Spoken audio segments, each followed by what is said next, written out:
El doctor Fernando Soto, director nacional de normativa y enlace judicial del Ministerio de Seguridad de la Nación.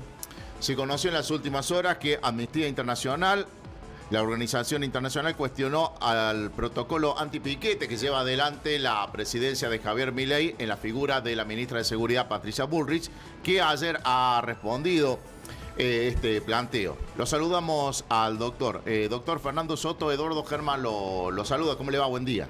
Hola Eduardo, sí, Amnistía Internacional cuestionó el protocolo antipiquetes considerando que era una represión ilegal lo que se hacía al cumplir con el protocolo, ¿no? Sí. Bueno, lo que no dice Amnistía Internacional es qué pasaba, ¿no?, antes del protocolo.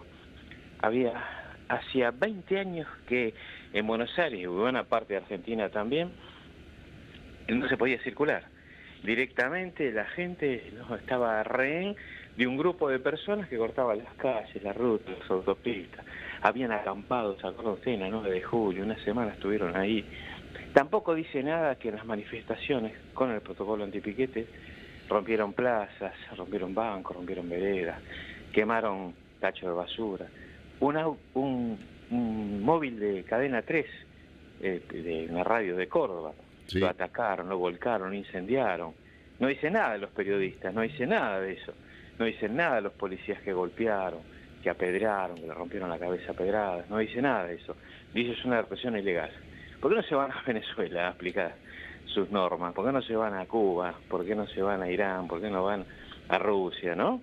Esto es lo que nosotros decimos. Mire, el protocolo permite que se manifieste sin perjudicar los derechos de los demás. Todos los derechos tienen un límite, que es donde comienzan los derechos de los demás. Ningún derecho es ilimitado, y el de manifestar tampoco.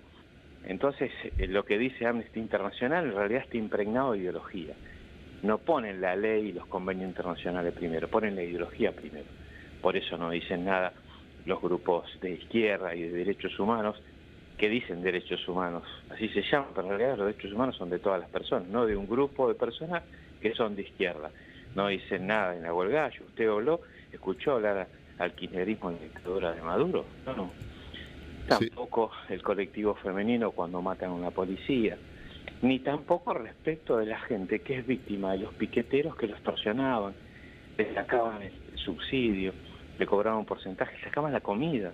El juez federal Casanelo secuestró, entre otras cosas, un cuaderno con una lista de los que no comen, así, no comen. Tenían miles de millones que lo tenían en plazo fijo, el polo obrero. De eso no dice nada Amnistía Internacional. Sí, lo veo que está enojado, doctor, y seguramente está transmitiendo el enojo del ministerio, porque vamos a hacer un recuadrito en esta charla que tenemos. Más podemos discutirle todo al gobierno de Milei, pero estaba mirando un sondeo de opinión que hecho en Capital Federal, que el porteño le valora esto, que no hay piquetes en estos momentos, que en todo ya sea de una encuesta de uno o de otro, siempre le aparece eso, que es lo que le ha puesto en valor fundamental los porteños los que viven de General Paz para adentro. Esto, digamos, respalda un poco lo que usted está planteando, que ya no ver esa fotografía o los problemas que eran retransmitidos desde Buenos Aires para todo el país, doctor. Claro. Recuerdo que hubo gente que no pudo pasar con una ambulancia, que no podía trabajar.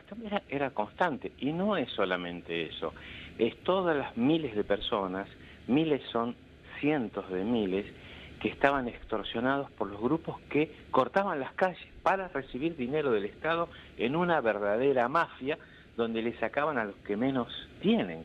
Esa parte no se puede ignorar, porque es el correlato de los piqueteros. De hecho, cuando la ministra le dijo, a principio de la gestión, porque asumió el 11 de diciembre, ¿no? El 10 de traspaso, fue domingo, el lunes, el 20 ya había una marcha con movilización y dijo, vamos a aplicar protocolo antipiquete. Si lo apretan y eso se extorsionan, llámenos a la línea 134.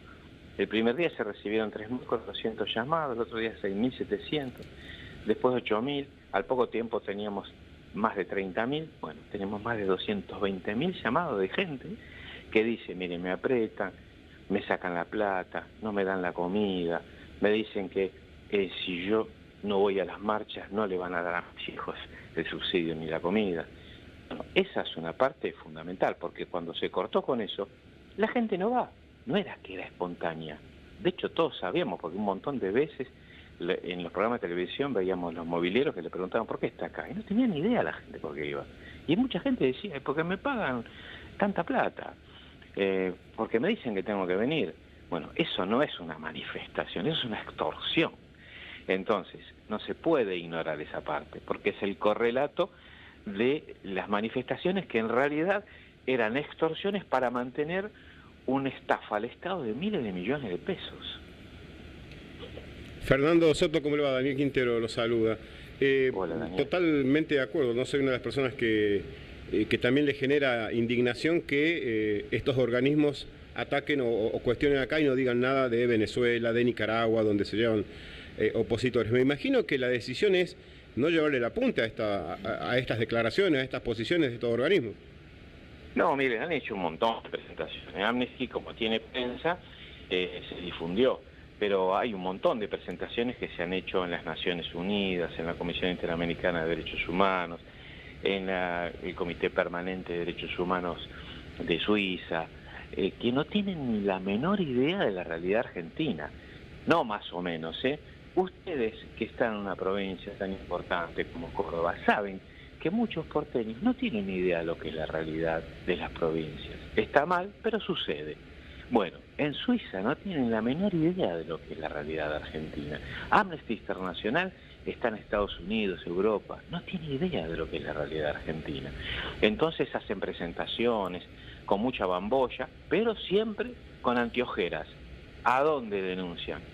Denuncian a Patricia Bullrich y a Milei. ¿Denunciaron a Alberto Fernández? ¿Denunciaron al Polo Obrero por extorsionar a los más pobres? No, nunca, jamás. Eso es ideología. Sí. Si usted me dice, bueno, lo hacemos parejo, bueno, está bien, pero nunca es parejo. Siempre es forzando un pensamiento de izquierda, cuando en realidad lo que tienen que hacer es luchar por los derechos de que más necesitan. Y no hacer una propaganda política para perjudicar a quienes son sus adversarios y beneficiar a los que son de su interés político. Pero esto pasa en la Comisión Interamericana. ¿Se acuerda la Comisión Interamericana de Derechos Humanos del caso Maldonado? Sin nada, inmediatamente condenaron a Argentina. Inmediatamente, en 2 días. Sí, Después se probó que era todo un blef, que no existió nada de lo que denunciaban. Bueno, con Maduro tardaron un montón y por presentaciones que se exigió que lo condenen y no tuvieron más remedio que condenarlo. Ahora, como le dije al principio, de esos mismos sectores en Argentina no dicen ni mu, no dicen nada. Como tampoco lo dicen jamás cuando hay gente que matan, ya no digo policías, gente que mientras estamos hablando lo están asaltando y matando en el conurbano. Y estos organismos no dicen nada por las víctimas, como si los derechos humanos fueran únicamente propiedad de los imputados. No, los derechos humanos son de todas las personas, de los ancianos, de los niños, de las víctimas, no son solamente de los imputados. Si usted me da la gira mía, ¿a quién se los daría? Y si tuviera que elegir, y se lo daría a la víctima que no rompió la ley. Acepto que lo tengan todos por igual. Doctor, pero el que sale a delinquir, sí, se asume en consecuencia. Sí, doctor, por último, un hecho que también ustedes han valorado del Ministerio, la disminución de los asesinatos y las tasas de homicidio en la Argentina. Sí. Eso como hecho positivo, y mirando una fotografía de lo que ha pasado en Rosario, que era tierra de nadie. ¿Qué decían estos mismos organismos? Sí. Decían algo cuando mataban a cientos de personas. ¿Se acuerda cuando el Guille Cantero, que después se descubrió que era él desde la cárcel, mató a taxistas, a colectiveros, al pobre playero? ¿Se acuerdan? Playero, sí, con un disparo en la cabeza, con un cartel que escribieron que decían: Bullrich, este es nuestro territorio, andate, vamos a seguir matando gente inocente. ¿Usted escuchó que Amnesty Internacional dijo algo por eso? Jamás en la vida. Bueno, la decisión política fue: esto no va más. Cuando se determinó, se probó que era de la mafia de Cantero, que ordenaba desde la cárcel estos homicidios, se los aisló. Se los aisló y no podían tener ningún tipo de visita, ningún contacto. Se terminaron los homicidios. Se hizo una aplicación de la ley, se apoyó a las fuerzas de seguridad y bajaron en Rosario el 77% de los homicidios. Y la tasa de Latinoamérica se bajó en un año, era del 4 y pico, casi 5 al 3,8. Esto implica que solamente lo supera El Salvador de Bukele, que es lo que Bukele, donde tiene 40.000 personas detenidas sin que vean la luz del sol ni tengan ningún tipo de contacto con el exterior. Solamente lo superó Bukele. Ahora bien, cuando hablamos de detenciones, sí, permítame extenderme en esto, pero es algo importante, y se horrorizan, Amnesty Internacional y otras organizaciones, no valoran y no ven cómo son las estadísticas de detenciones. ¿Sabe quién tiene más detenciones? No la tiene Argentina, no lo tiene de ninguna manera. La tiene Venezuela y Cuba. ¿Y a quiénes condenan a 20 y 30 años? A los opositores políticos. En Cuba y en Venezuela, por participar en una manifestación, le dan 20 años de cárcel, mínimo, ¿eh? Perfecto. Bueno, doctor, muchísimas gracias. No le queremos sacar más tiempo. Le agradecemos muchísimo esta charla aquí hablando sobre estos dos temas de eje central en la mañana de hoy. Que pase buen día. Hasta luego. Gracias, buen día. Gracias. Hasta luego. El abogado Fernando Soto desde el Ministerio de Justicia, de Seguridad de la Nación. Después de la pausa, si querés, escuchamos cortito, se lo pasé a Francisco, lo que dijo Bukele de estos organismos. Perfecto. Bueno, ya lo hacemos. 9:31. Acá me están enviando